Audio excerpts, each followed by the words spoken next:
आइए देखते हैं संगीत रत्नाकर। संगीत रत्नाकर शॉर्ट में इस ग्रंथ को सप्ताध्यायी ग्रंथ भी कहा जाता है। इसके जो लेखक हैं वो पंडित शारंग देव जी हैं। इसका लेखन समय है 13वीं सदी। यह 13वीं सदी में लिखा गया। इसका जो आधार ग्रंथ, ये किस किस का आधार ग्रंथ है? ये उत्तरी और दक्षिणी संगीत पद्धति का आधार ग्रंथ है। इन्होंने भरत मुनि जी का अनुसरण किया है। मूर्छना और सारना चतुष्टय में इनकी मौलिकता और प्रतिभा दिखाई देती है। इसमें नाद, श्रुति, स्वर, ग्राम, मूर्छना और जाति के बारे में पूरा विवरण दिया गया है। इसमें कुल 7 अध्याय हैं, इसलिए इसको सप्ताध्यायी कहा गया है। कौन कौन से अध्याय हैं इसमें देखते हैं। स्वर अध्याय, राग विवेकाध्याय, प्रकीर्ण अध्याय, प्रबंध अध्याय, ताल अध्याय, वाद्य अध्याय और नृत्य अध्याय। कैसे याद कर रहे हैं? स्वर संगीत में सबसे पहले करते हैं स्वर, स्वर अध्याय। स्वर की बात करते हैं राग, राग अध्याय। राग के बाद प्रकीर्ण अध्याय, प्रबंध अध्याय, ताल अध्याय, ताले के है वाद्य, वाद्य अध्याय, और वाद्य पे होता है नृत्य, नृत्य अध्याय। तो ये 7 अध्याय लर्न करने हैं। इसके बाद इसके बारे में कितना कितना हमें लिखना है। स्वर अध्याय, स्वर में अध्याय में किन किन चीज़ों का वर्णन दिया गया है। इसमें नाद, श्रुति, स्वर, ग्राम, मूर्छना, वर्ण, अलंकार और थाट, इन सभी का इसमें वर्णन दिया गया है। नेक्स्ट अध्याय राग विवेकाध्याय। इसमें ग्राम राग, राग, उपराग, भाषा, विभाषा, अंतर्भाषा, रागांग, भाषांग, उपांग और क्रियांग, इन्होंने सभी रागों को 10 भागों में विभाजित किया और ये 10 राग निम्न प्रकार हैं। ग्राम राग से 30 राग, राग से 20, उपराग से 8, भाषा से 96, विभाषा से 20, अंतर्भाषा से 4, रागांग से 8, भाषांग से 21, उपांग से 3 और क्रियांग से 12। नेक्स्ट अध्याय है प्रकीर्ण अध्याय। इसमें इन्होंने वाग्यकार के 28 गुणों का विवेचन किया है। नंबर 4 अध्याय है प्रबंध अध्याय। इसमें इन्होंने देशी संगीत, मार्गी संगीत, निबद्ध गान, अनिबद्ध गान, रागालाप और रूपकालाप, इनका वर्णन दिया है। ताल अध्याय में इन्होंने मार्गी और देशी तालों का वर्णन दिया है। मार्गी तालें इन्होंने 5 बताई हैं और देशी 120 तालें बताई हैं। टोटल 125 तालों का इन्होंने वर्णन दिया है। वाद्य अध्याय, वाद्य अध्याय में इन्होंने तत्वाद्य, सुशिर, अवनद और घन वाद्यों का पूर्ण परिचय दिया है। नृत्य अध्याय में इन्होंने नृत्य और नाट्य संबंधी विषयों पर प्रकाश डाला है। तो शॉर्ट में आप इतना अपने टॉपिक को एक्सप्लेन कर सकते हैं। संगीत रत्नाकर के बहुविकल्पीय प्रश्न। प्रश्न 1, संगीत रत्नाकर किसकी रचना है? भरत मुनि, मतंग मुनि, शारंग देव या तानसेन जी? तो संगीत रत्नाकर की रचना पंडित शारंग देव जी ने की है। तो सही आंसर है ग, शारंग देव जी। नेक्स्ट क्वेश्चन है संगीत रत्नाकर ग्रंथ किस शताब्दी में या सदी में लिखा गया? 7वीं, 9वीं, 13वीं या 15वीं? तो संगीत रत्नाकर 13वीं सदी में लिखा गया। सही आंसर है ग, 13वीं। नेक्स्ट क्वेश्चन है संगीत रत्नाकर ग्रंथ कितने भागों में विभाजित है? अथवा संगीत रत्नाकर में कितने अध्याय हैं? तो 5, 7, 8 या 9? तो इसमें कुल 7 अध्याय हैं। इस कारण इसको सप्ताध्यायी ग्रंथ भी कहा जाता है। तो ग्रंथ है, देखिए ग्रंथ में देखिए अध्याय कौन कौन से हैं। स्वर अध्याय, राग विवेकाध्याय, प्रकीर्ण अध्याय, प्रबंध अध्याय, ताल अध्याय, वाद्य अध्याय और नृत्य अध्याय। नेक्स्ट क्वेश्चन है पंडित शारंग देव जी का जन्म डैश में हुआ? 1201, 1212, 1205 या 1210? तो पंडित शारंग देव जी का जन्म 1210 में हुआ था। तो सही आंसर है घ, 1210। नेक्स्ट क्वेश्चन है संगीत रत्नाकर कौन सी भाषा में लिखा गया? संस्कृत, उर्दू, हिंदी या फारसी? तो संगीत रत्नाकर ग्रंथ संस्कृत भाषा में लिखा गया। तो सही आंसर है क, संस्कृत। नेक्स्ट क्वेश्चन है संगीत रत्नाकर ग्रंथ में कितने पृष्ठ हैं? 4000, 1000, 5000 या 2000? तो संगीत रत्नाकर ग्रंथ में कुल 1000 पृष्ठ हैं। नेक्स्ट क्वेश्चन, संगीत रत्नाकर ग्रंथ में कितने अध्याय हैं तथा इस अध्याय को क्या नाम दिया गया? इनके जो अध्याय हैं उनको क्या नाम दिया गया? 8 अध्याय है इसमें और अष्टाध्यायी कहा गया, 7 अध्याय है सप्ताध्यायी कहा गया, 5 अध्याय है पंचाध्यायी कहा गया, या इनमें से कोई नहीं। तो इसमें कुल 7 अध्याय हैं और इस कारण इसको सप्ताध्यायी ग्रंथ भी कहा गया है। नेक्स्ट क्वेश्चन है संगीत रत्नाकर के स्वर अध्याय में किसके बारे में बताया गया है? स्वर, श्रुति, जातियाँ या उपयुक्त सभी? तो इसमें नाद, श्रुति, स्वर, ग्राम, मूर्छना, जाति, इन सभी के बारे में बताया गया है। तो स्वर, श्रुति, जातियाँ, इन सभी के बारे में बताया गया। तो इसका आंसर है उपयुक्त सभी। नेक्स्ट क्वेश्चन है, किस संगीतकार ने सारना चतुष्टयी का प्रयोग वीणा पर 21 तार बांधकर किया? तानसेन जी ने, भरत मुनि ने, शारंगदेव ने या मतंग मुनि जी ने? तो सारना चतुष्टयी का प्रयोग वीणा पर 21 तार बांधकर पंडित शारंगदेव जी ने किया है। नेक्स्ट क्वेश्चन है, पंडित शारंगदेव जी ने नाद के कितने भेद माने हैं? 4, 5, 3 या 2? तो पंडित शारंगदेव जी ने नाद के 2 भेद माने हैं, आहत और अनाहत। तो सही आंसर है घ 2। नेक्स्ट क्वेश्चन, संगीत रत्नाकर में पंडित शारंगदेव जी ने कितनी श्रुतियां मानी हैं? 22, 21, 24 या 18? तो पंडित शारंगदेव जी ने कुल 22 श्रुतियां मानी है। तो सही आंसर है क 22। नेक्स्ट क्वेश्चन है, पंडित शारंगदेव जी ने श्रुति विभाजन किस आधार पर किया? 4, 3, 2, 4, 3, 4, 2, 4, 2, 3, 4, 4, 3, 2, 4, 3, 2, 4, 4, 3, 2 या 4, 3, 2, 4, 4, 2, 3? तो हमारा 4, 3, 2, 4, 4, 3, 2 के आधार पर इन्होंने श्रुति विभाजन किया। तो सही आंसर है ग 4, 3, 2, 4, 4, 3, 2। तो मैं इसमें चार्ट बनाकर दिखा रही हूँ। इसमें 22 तक काउंटिंग लिखी और जो 4, 3, 2, 4, 4, 3, 2 के अनुसार विभाजित किया है। तो कैसे किया है? पहले 4 तक काउंटिंग करिए, लाइन ड्रॉ कीजिए, फिर 3, 1, 2, 3, देन 2, 1, 2, फिर देन 4, 1, 2, 3, 4, 4, 1, 2, 3, 4, देन 3, 1, 2, 3 एंड देन 2, 1, 2 और इसके नीचे सारे गामा पादा नहीं सामने लिख दिया है और इसको षडज ग्राम की संज्ञा दी गई है। नेक्स्ट क्वेश्चन है, षडज ग्राम में पंचम कौन सी श्रुति पर स्थापित है? तो षडज ग्राम की संज्ञा हमने दी है 4, 3, 2, 4, 4, 3, 2, जो मैंने ये चार्ट बनाया गया है। और पंचम मीन्स 5 स्वर कौन सी श्रुति पर है? तो देखिए 5 स्वर कहाँ है? 5 स्वर 17 नंबर पे है, तो ये 17वीं श्रुति पर स्थित है। तो आंसर है हमारा 17वीं श्रुति, क्योंकि पंचम मीन्स 5 स्वर पूछा गया है। नेक्स्ट क्वेश्चन है, संगीत रत्नाकर में पंडित शारंगदेव जी ने षडज मध्यम ग्राम से कितनी मूर्छनाएं मानी हैं? तो हर ग्राम से इन्होंने 7-7 मूर्छनाएं मानी हैं। तो इन्होंने केवल षडज मध्यम से पूछा है, तो 7-7 मूर्छनाएं हुई। तो 5, 5, 5, 7, 5, 7, 7 या 7, 5। तो हर ग्राम से 7-7 मानी है। तो ग आंसर हमारा करेक्ट है, 7-7 मीन्स टोटल 14।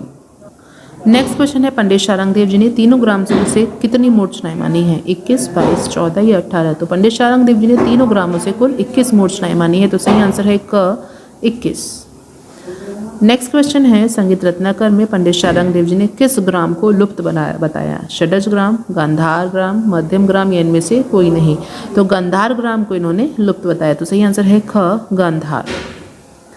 नेक्स्ट क्वेश्चन है, पंडित शारंगदेव जी के अनुसार शुद्ध और विकृत स्वर मिलाकर कुल कितने स्वर हैं? तो इन्होंने कुल कितने 7 शुद्ध और 12 विकृत स्वर माने हैं। तो ख 7 शुद्ध 12 विकृत स्वर माने हैं। तो टोटल हमारे 19 स्वर इन्होंने माने हैं। अगर कुल पूछा जाता है तो 19, अगर कुल शुद्ध और विकृत अलग अलग पूछा जाता है तो शुद्ध हमारे 7 और विकृत स्वर इन्होंने 12 माने हैं। तो सही आंसर है ख 7 शुद्ध 12 विकृत। नेक्स्ट क्वेश्चन है, पंडित जी के अनुसार कौन से थाट को शुद्ध माना गया है? बिलावल, काफी, भैरव या उपयुक्त में से कोई भी नहीं? तो इन्होंने काफी थाट को शुद्ध माना है, लेकिन आज के टाइम में बिलावल थाट को शुद्ध माना जाता है। नेक्स्ट क्वेश्चन है, संगीत रत्नाकर ग्रंथ में स्वरों की कितनी श्रुतियां तथा जातियां मानी गई हैं? 8 श्रुतियां, 12 जातियां, 12 श्रुतियां, 18 जातियां, 22 श्रुतियां, 11 जातियां और 22 श्रुतियां, 18 जातियां। तो इन्होंने संगीत रत्नाकर में कुल 22 श्रुतियां और 18 जातियां मानी हैं। तो इसका सही आंसर है घ 22 श्रुतियां, 18 जातियां। नेक्स्ट क्वेश्चन, संगीत रत्नाकर ग्रंथ के राग विवेकाध्याय में कितने रागों का वर्णन मिलता है तथा इसमें कितने भाग बताए गए हैं? 264 राग और 10 भाग, 265 राग 9 भाग, 134 राग 10 भाग या 264 राग 12 भाग? तो संगीत रत्नाकर ग्रंथ में राग विवेकाध्याय में 264 रागों का वर्णन किया गया है और इनको 10 भागों में विभाजित किया गया है। तो सही आंसर है क 264 राग और 10 भाग। नेक्स्ट क्वेश्चन है, संगीत रत्नाकर में कितने रागों का वर्णन है? 264, 265, 216 या 254? तो इसमें कुल 264 रागों का वर्णन है। तो सही आंसर है क 264। नेक्स्ट क्वेश्चन, संगीत रत्नाकर ग्रंथ के प्रकीर्ण अध्याय में वाक्यकार के कितने लक्षण या गुण बताए गए हैं? 12, 23, 28 या 23? तो कुल 28 गुणों का या लक्षणों का वर्णन किया गया है। नेक्स्ट क्वेश्चन, पंडित शारंगदेव जी के अनुसार वाक्यकार वह है जिसे स्वर व शब्द रचना का ज्ञान हो। दूसरा स्टेटमेंट है, वाक्यकार के 28 गुण बताए गए हैं। तो कौन कौन से कथन ठीक हैं देखते हैं। पंडित शारंग देव जी के अनुसार वाग्यकार वह है जिसमें स्वर और शब्द रचना दोनों का ज्ञान हो। तो ये आंसर सही है, जिसे शब्द और स्वर रचना दोनों आती हो उसको वाग्यकार कहा गया है। और वाग्यकार के कुल 28 गुण बताए गए हैं। तो दोनों आंसर सही हैं। तो कथन अ और कथन ब दोनों सही है। कथन आ भी सही है, कथन ब भी सही है। तो इस नंबर क हमारा आंसर करेक्ट है। नेक्स्ट क्वेश्चन है, संगीत रत्नाकर के प्रबंध अध्याय में संगीत को कौन कौन से भागों में बांटा गया है? देशी और मार्गी संगीत, निबद्ध और अनिबद्ध संगीत, राग अलाप और रूपक अलाप, या उपरोक्त सभी? तो उपरोक्त सभी हमारा आंसर करेक्ट है। तो प्रबंध अध्याय में निम्न भागों में देशी और मार्गी, निबद्ध, अनिबद्ध और राग अलाप रूपक अलाप में बांटा गया है। नेक्स्ट क्वेश्चन है, संगीत रत्नाकर में पंडित जी ने ताल के कितने प्रकार माने हैं? 3, 2, 4 या 5? तो संगीत रत्नाकर में पंडित जी ने ताल के 2 भाग माने हैं, 2 प्रकारों में बांटा गया है, मार्गी और देशी संगीत, देशी ताले, मार्गी ताले और देशी ताले।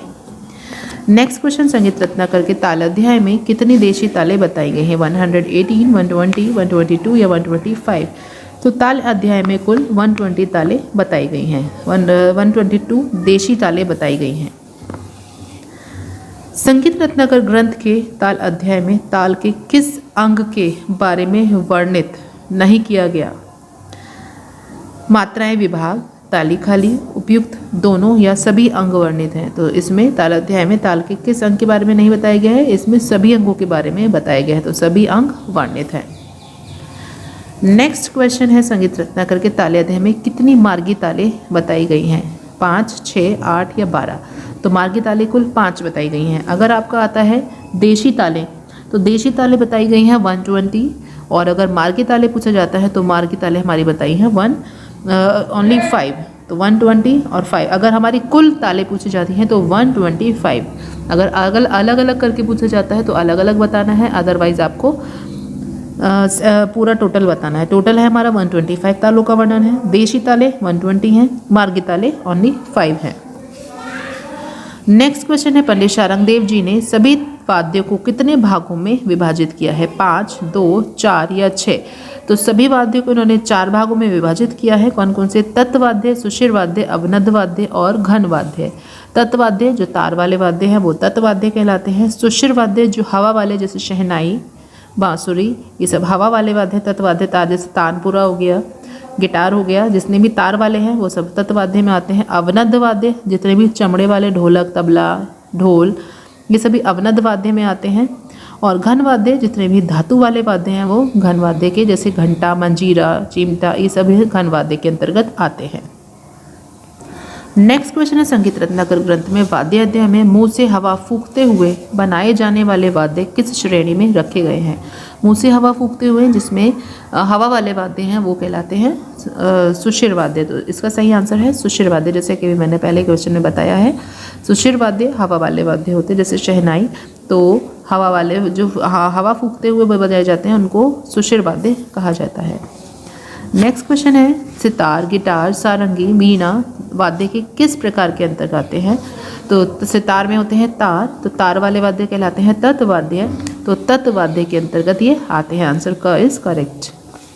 नेक्स्ट क्वेश्चन, बांसुरी, शहनाई, शंख, ये हवा वाले वाद्य हैं, किस वाद्य के अंतर्गत आते हैं? तो ये सुशिर वाद्य के अंतर्गत आते हैं। तो सही आंसर है ग, सुशिर वाद्य। नेक्स्ट क्वेश्चन, ढोल, तबला, ढोलक, डमरू, नगाड़ा किस वाद्य के अंतर्गत आते हैं? तो ये हमारे ढोल, ये है हमारा चमड़े वाला वाद्य जो कहलाता है अवनद्ध वाद्य। तो ये सभी अवनद्ध वाद्य के अंतर्गत आते हैं। तो सही आंसर है ख, अवनद्ध वाद्य। नेक्स्ट क्वेश्चन है, घंटी, मंजीरा, झांझ, खड़ताल, नल तरंग, पलेट तरंग किस वाद्य के अंतर्गत आते हैं? तो घंटी, मंजीरा हमारे होते हैं धातु से बने हुए, तो धातु वाले कहलाते हैं हमारे घन वाद्य। तो सही आंसर है हमारा घन वाद्य। नेक्स्ट क्वेश्चन है, निम्न में से कौन सा संगीत रत्नाकर ग्रंथ का अध्याय नहीं है? प्रकीर्ण अध्याय, स्वर अध्याय, ताल अध्याय और राग अध्याय। तो प्रकीर्ण अध्याय, स्वर अध्याय, ताल अध्याय ये संगीत रत्नाकर ग्रंथ के अध्याय हैं, बट राग अध्याय इसका अध्याय नहीं है। तो इसका जो सही आंसर है वो है घ, राग अध्याय। नेक्स्ट क्वेश्चन, निम्न में से कौन सा संगीत रत्नाकर ग्रंथ का अध्याय है? नृत्य अध्याय, जातीय अध्याय, वर्ण अध्याय, समय अध्याय। तो नृत्य अध्याय हमारा संगीत रत्नाकर ग्रंथ का अध्याय है। तो सही आंसर है क, नृत्य अध्याय। नेक्स्ट संगीत रत्नाकर के किस अध्याय में नृत्य और नाट्य संबंधी विषयों पर प्रकाश डाला है? तो नृत्य और नाट्य संबंधी विषयों पर प्रकाश नृत्य अध्याय में डाला गया है, तो सही आंसर है ग, नृत्य अध्याय। संगीत पारिजात के जो मुख्य बिंदु हैं वो इस प्रकार हैं। इसके जो लेखक हैं वो पंडित अहोबल जी हैं और 1650 में इन्होंने संगीत पारिजात लिखा। इसका अनुवाद फारसी भाषा में पंडित दीनानाथ जी द्वारा किया गया। इसमें कुल 8 अध्याय हैं। जैसे संगीत रत्नाकर में मैंने बताया 7 अध्याय हैं, इसमें कुल 8 अध्याय हैं। पहला अध्याय है स्वर अध्याय, ग्राम अध्याय, मूर्छना अध्याय, स्वर विस्तार अध्याय, वर्ण अध्याय, जाति अध्याय, समय अध्याय और राग अध्याय। इनको अलग अलग अध्यायों को करना है। संगीत रत्नाकर और संगीत पारिजात के अध्याय थोड़े से मिक्स हो जाते हैं, तो इनको अलग से लर्न करके रखना है। इसमें कुल 500 श्लोक हैं। 8 अध्याय को हम एक्सप्लेन करते हैं। स्वर अध्याय, इसमें सामा को इन्होंने ब्राह्मण माना है, रेधा को क्षत्रिय और गानी को इन्होंने वैश्य माना है। नेक्स्ट अध्याय ग्राम अध्याय, इन्होंने षडज ग्राम, मध्यम ग्राम और गंधार ग्राम इन तीनों की विवेचना दी है और षडज ग्राम को इन्होंने उत्तम ग्राम माना है। नेक्स्ट ग्राम है मूर्छना अध्याय। नेक्स्ट अध्याय है मूर्छना अध्याय, ग्राम के स्वरों का आरोह अवरोह करना। मूर्छना अध्याय में इन्होंने मूर्छना बताया है। मूर्छना ग्राम पर आश्रित होती है। मूर्छना के बारे में इन्होंने बताया है ग्राम के स्वरों को आरोह अवरोह करना मूर्छना है। मूर्छना ग्राम पर आश्रित होती है। षडज और मध्यम ग्राम की इन्होंने कुल 7 मूर्छनाएं बताई हैं और केवल षडज ग्राम की मूर्छनाओं को इन्होंने वर्णन किया है। नेक्स्ट अध्याय है स्वर विस्तार अध्याय। स्वरों के इन्होंने 2 भेद माने हैं, शुद्ध और विकृत। 7 स्वरों के संयोग से इन्होंने 4-2-0 स्वर समूह की रचना की है। वर्ण अध्याय स्थायी, आरोही, अवरोही और संचारी वर्ण, इनके बारे में इन्होंने बताया है। और अलंकारों के प्रकार इन्होंने बताए हैं मृदु, नंद, सोम, बिंदु, ग्रीव, वेणी आदि। और इन्होंने कुल 56 अलंकार बताए हैं। नेक्स्ट अध्याय है जाति अध्याय। इसमें इन्होंने 7 शुद्ध जातियाँ बताई हैं जो स्वरों के नाम पर ही बताई हैं, षडजा, ऋषभी, गंधारी, मध्यम, पंचमी, धैवती और निषादी। नेक्स्ट अध्याय है समय अध्याय। इन्होंने अपने समय के रागों का गायन समय लिखते हुए कहा है, बताया है राग रामकली, राग तोड़ी दिन के पहले प्रहर में गाया जाता है और राग भैरवी, मुखारी और ललित हर समय गाए बजाए जाते हैं। नेक्स्ट अध्याय राग अध्याय। इन्होंने इसमें 125 रागों का वर्णन किया है। इतना लिखना आपके लिए इस टॉपिक में 2 मार्क्स में इनफ है। संगीत पारिजात के बहुविकल्पीय प्रश्न। प्रश्न नंबर 1, संगीत पारिजात के लेखक का नाम बताइए। संगीत पारिजात के लेखक कौन है? शारंग देव जी, तानसेन, पंडित अहोबल या स्वामी हरिदास। तो संगीत पारिजात के जो लेखक हैं वो है पंडित अहोबल जी। तो आंसर ग हमारा करेक्ट है। नेक्स्ट क्वेश्चन है संगीत पारिजात का लेखन काल बताइए। 1689, 1650, 1750 या 1752। तो जो संगीत पारिजात लिखा गया वो 1650 में लिखा गया, तो ख इज करेक्ट। नेक्स्ट क्वेश्चन है संगीत पारिजात का फारसी अनुवाद किस विद्वान द्वारा किया गया है? शारंग देव जी द्वारा, श्री कालेंद, पंडित भातखंडे या श्री दीनानाथ जी द्वारा फारसी भाषा में अनुवाद किया गया है। नेक्स्ट क्वेश्चन है पंडित अहोबल द्वारा कृत संगीत पारिजात का हिंदी अनुवाद किसके द्वारा किया गया है? पंडित दीनानाथ, श्री कालेंद, पंडित भातखंडे या श्री हरिहर प्रसाद। तो फारसी भाषा में अनुवाद किया गया है श्री दीनानाथ जी द्वारा और हिंदी अनुवाद किसके द्वारा किया गया है? वो किया गया है श्री कालिंद द्वारा। नेक्स्ट क्वेश्चन है संगीत पारिजात का हिंदी अनुवाद कहाँ से प्रकाशित किया गया? संगीत नाटक अकादमी, संगीत कार्यालय हाथरस, प्रयाग संगीत समिति या भातखंडे संगीत विद्यालय। तो इसका जो प्रकाशित किया गया है वो संगीत कार्यालय हाथरस से प्रकाशित हिंदी भाषा में किया गया है।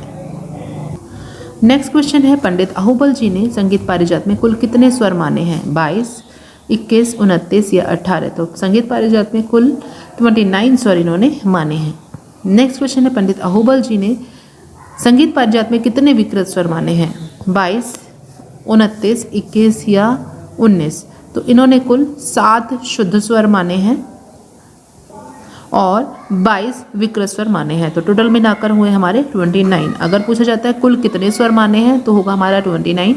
अगर कुल विकृत स्वर माने हैं तो 22। अगर शुद्ध स्वर पूछा जाता है तो 7 शुद्ध और 22 विकृत मिलाकर हो जाएगा कुल 29। नेक्स्ट क्वेश्चन है संगीत पारिजात में वर्णों के कितने प्रकार बताए हैं? 3, 4, 2 या 7। तो संगीत पारिजात में वर्णों के 4 प्रकार बताए गए हैं। तो ग ऑप्शन हमारा करेक्ट होगा। नेक्स्ट क्वेश्चन है, पंडित अहोबल ने अपने ग्रंथ संगीत पारिजात में कितने ग्रामों का लेखन किया है? 3, 7, 4 या 2? तो इन्होंने कुल 3 ग्रामों का लेखन किया है। नेक्स्ट क्वेश्चन है, पंडित अहोबल ने रागों का उत्पत्ति केंद्र किसे माना है? मेल, स्वर, अलंकार या ग्राम? तो रागों का उत्पत्ति केंद्र इन्होंने मेल को माना है। नेक्स्ट क्वेश्चन है, संगीत पारिजात वर्णों से उत्पन्न कितने अलंकार माने हैं? 56, 60, 70 या 13? तो इन्होंने कुल 56 अलंकार उत्पन्न माने हैं। कैसे कैसे? स्थायी से 7, आरोही से 12, अवरोही से 12 और संचारी से 25। टोटल हमारे हुए 56। नेक्स्ट क्वेश्चन, आपको केवल ज़्यादा करने की जरूरत नहीं है, केवल आपको टोटल याद करने कितने अलंकार माने हैं? 56। नेक्स्ट क्वेश्चन है, गायन की क्रिया को पंडित अहोबल ने क्या नाम दिया? अलंकार, अलाप, वर्ण या नाद? तो गायन की क्रिया को इन्होंने वर्ण कहा। नेक्स्ट क्वेश्चन है, पंडित अहोबल जी ने कौन से ग्राम को उत्तम ग्राम माना है? षडज ग्राम, गांधार ग्राम, मध्यम ग्राम या पुरुष ग्राम? तो षडज ग्राम को अहोबल जी ने उत्तम ग्राम माना है।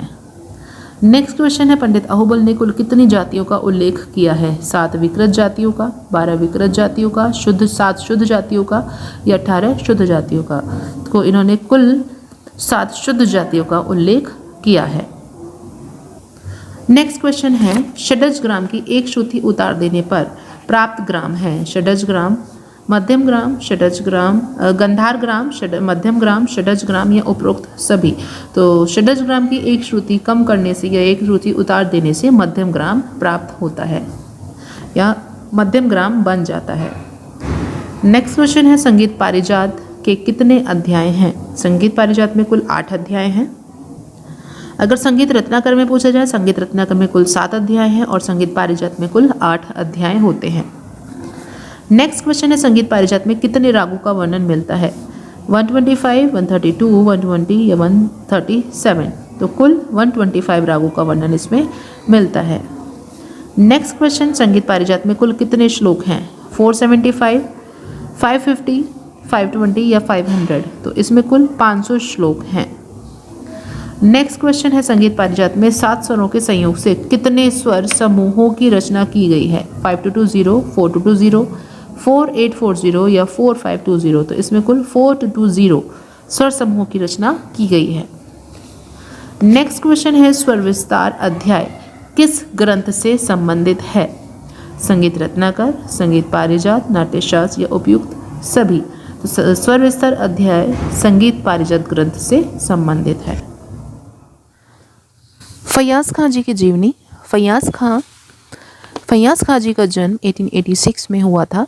इनका जन्म स्थान है सिकंदरा, आगरा।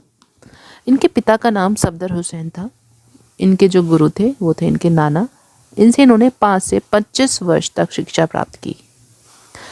इन्होंने जो उपलब्धियां या पुरस्कार जो प्राप्त किए हैं वो हैं स्वर्ण पदक 1906 ईस्वी में इन्होंने प्राप्त किया। आफ्ताबे मौसीकी जो मोस्टली आता रहता है क्वेश्चन, ये इन्होंने 1911 ईस्वी में प्राप्त किया। बड़ौदा के महाराज सियाजी राव ने इनको अपने दरबार में दरबारी गायक नियुक्त किया। बंगाल संगीत परिषद तथा इलाहाबाद विश्वविद्यालय से इनको सम्मान मिला 1935 में। लाहौर रेडियो स्टेशन से प्रस्तुतियां इन्होंने दी। इनकी जो विशेषताएं रही हैं, ये काफ़ी नीचे स्वर से गाया करते थे। जोरदार और भरावट आवाज़ थी। सभी तरीके के गायन में ये निपुण थे। ख्याल, ध्रुपद, धमार ये अच्छी तरह गाते थे। ख्याल में भी ये नोम तोम का लाप करते थे और बीच में तू ही अनंत हरि कभी कभी गाया करते थे। इनका जो रचनात्मक नाम था वो है प्रेम प्रिया। इनके शिष्य थे दलीप चंद्र बेदी, अता हुसैन, लताफत हुसैन और शराफत हुसैन। इनकी मृत्यु 5 नवंबर 1950 में हुई। उस समय ये 64-65 की उम्र में थे। इनके प्रिय राग थे जय जयवंती, तोड़ी, ललित, दरबारी और रामकली, और ये आगरा घराने से बिलोंग करते थे। फैयाज खां जी के बहुविकल्पीय प्रश्न। प्रश्न नंबर 1, उस्ताद फैयाज खां का जन्म कब हुआ? 1866, 1896, 1886 या 1876? तो उस्ताद फैयाज खां जी का जन्म 1886 में हुआ था। तो सही आंसर है ग 1886। नेक्स्ट क्वेश्चन, अपनी रचनाओं में प्रेम प्रिया शब्द कौन से गायक गाते थे? तानसेन, बैजू बावरा, उस्ताद फैयाज खां या उस्ताद बड़े गुलाम अली खां? तो अपने रचनाओं में प्रेम पिया शब्द उस्ताद फैयाज खां जी गाते थे। नेक्स्ट क्वेश्चन है, अलाप करते समय बीच बीच में तू ही अनंत हरी कौन गाते थे? उस्ताद फैयाज खां, अब्दुल करीम खां, उस्ताद बड़े गुलाम अली खां या श्री कृष्ण राव शंकर पंडित? तो फैयाज खां जी बीच बीच में तू ही अनंत हरी गाते थे। नेक्स्ट क्वेश्चन, किस गायक को आफ्ताबे मौसीकी से नवाजा गया है? तो आफ्ताबे मौसीकी से, ये कई बार क्वेश्चन आ चुका है बोर्ड में, तो इसका आफ्ताबे मौसीकी से उस्ताद फैयाज खां जी को नवाजा गया है। नेक्स्ट क्वेश्चन है, फैयाज खां का जन्म कहाँ हुआ? सिकंदराबाद, गुजरात, इलाहाबाद या शामली? तो इनका जन्म सिकंदराबाद में हुआ था, तो सही आंसर है क, सिकंदराबाद। नेक्स्ट क्वेश्चन है, फैयाज खां किस घराने के गायक थे? आगरा घराना, किराना घराना, बनारस घराना या ग्वालियर घराना? तो फैयाज खां जी आगरा घराने से बिलोंग करते थे। नेक्स्ट क्वेश्चन है, फैयाज खां के पिता का क्या नाम था? हुसैन खां, सफदर हुसैन, निसार खां या काले हुसैन?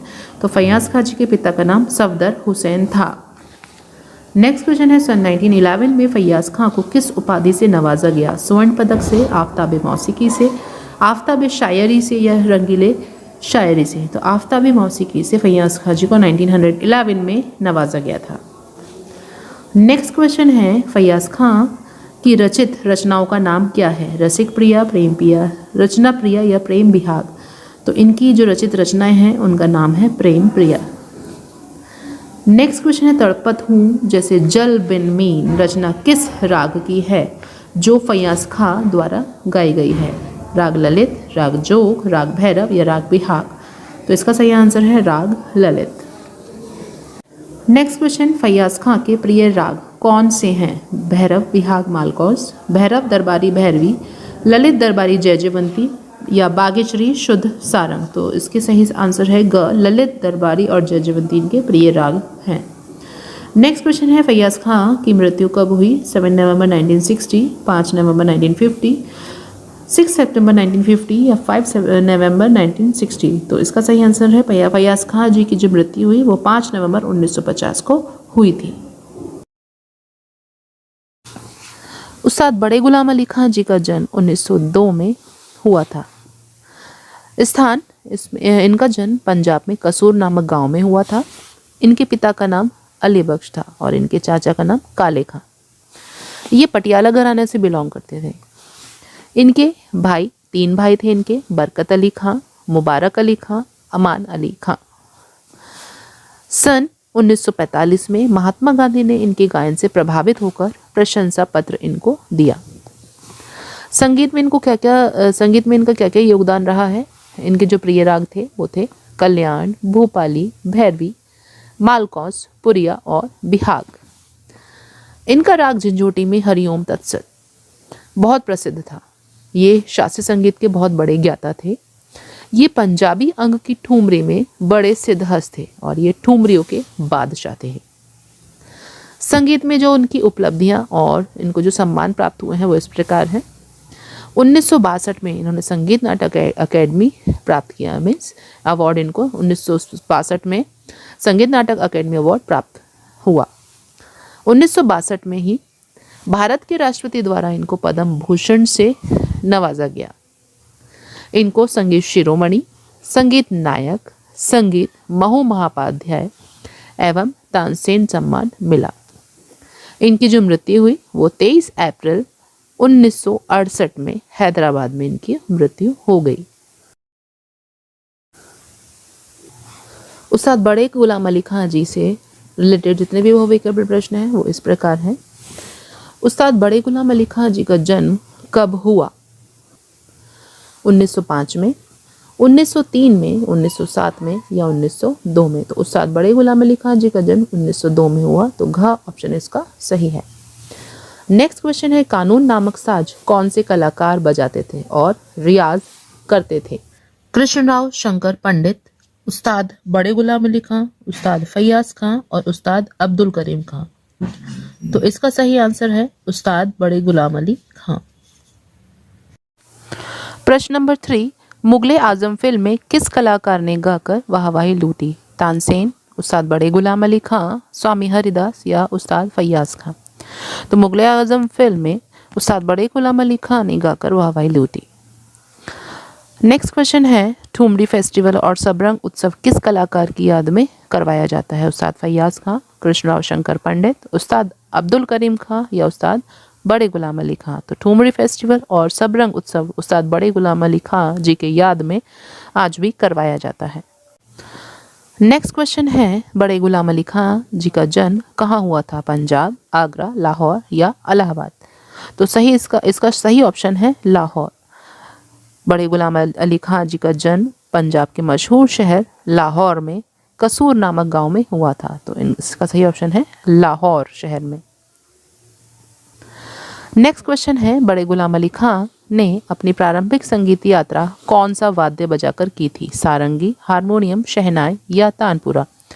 तो इन्होंने प्रारंभिक संगीत की जो यात्रा प्रारंभ की थी वो सारंगी बजाकर की थी। नेक्स्ट क्वेश्चन है, गुलाम अली खां सन 1960 में कौन सी बीमारी से ग्रसित हुए? बुखार, दिल का दौरा, लकवा या इनमें से कोई नहीं? तो बड़े गुलाम अली खां जी 1960 में लकवा बीमारी से ग्रसित हुए थे। नेक्स्ट क्वेश्चन है, सन 1961 में कौन सी सरकार द्वारा गुलाम अली खां को राष्ट्रीय सहायता प्राप्त हुई? मुंबई, गुजरात, पाकिस्तान या महाराष्ट्र? तो महाराष्ट्र सरकार द्वारा इनको राष्ट्रीय सहायता प्राप्त हुई। नेक्स्ट क्वेश्चन है, बड़े गुलाम अली खां के पुत्र का क्या नाम था? रहीम अली, मुनव्वर अली, मुबारक अली या हाजी सुजान खां? तो इनके जो पुत्र का नाम था वो था मुनव्वर अली। नेक्स्ट क्वेश्चन है, बड़े गुलाम अली खां की मृत्यु कब हुई? 24 अप्रैल 1968 में, 23 अप्रैल 1968 में, 23 अप्रैल 1960 में या 27 सितंबर 1968 में? तो इनकी जो मृत्यु हुई 23 अप्रैल 1968 में हुई थी। तो इसका सही ऑप्शन है ख, 23 अप्रैल 1968। इसके मुख्य बिंदु इस प्रकार हैं। इनका जन्म 21 जुलाई 1894 में दक्षिण ब्राह्मण परिवार में हुआ था। इनका जन्म स्थान है ग्वालियर, तो ये ग्वालियर घराने से बिलोंग करते थे। इनके पिता का नाम श्री शंकर राव था। इनके जो गुरु थे वो थे पिता और हद्दू खां, नत्थू खां। इनका जो व्यक्तित्व था वो बहुत ही सरल और कोमल था। इनकी रचनाएं जो रही हैं वो है संगीत प्रवेश, संगीत सरगम सार, संगीत आलाप संचार। इन्होंने जो उपलब्धियां प्राप्त की हैं, 1926 में इन्होंने आलिया कौंसिल की तरफ से ग्वालियर के दरबार में दरबारी गायक इनको नियुक्त किया गया। इनके जो शिष्य रहे हैं वो है इनके सुपुत्र पंडित लक्ष्मण रविशंकर, प्रोफेसर सारा चंद्रा, बाबा साहेब पूछवाले और पोत्री मीता पंडित जी। इनका जो योगदान रहा है, पिता के नाम पर इन्होंने शंकर गंधर्व विद्यालय खोला। इनकी जो गायन की विशेषता है वो इस प्रकार है। ये तीनों सप्तकों में गाते थे। राग की शुद्धता, खुली और वजनदार आवाज इनकी गायन की विशेषताएं रही हैं। इनको जो पुरस्कार प्राप्त हुए हैं वो है 1947 में इन्हें ग्वालियर के महाराज ने संगीत अलंकार की उपाधि दी।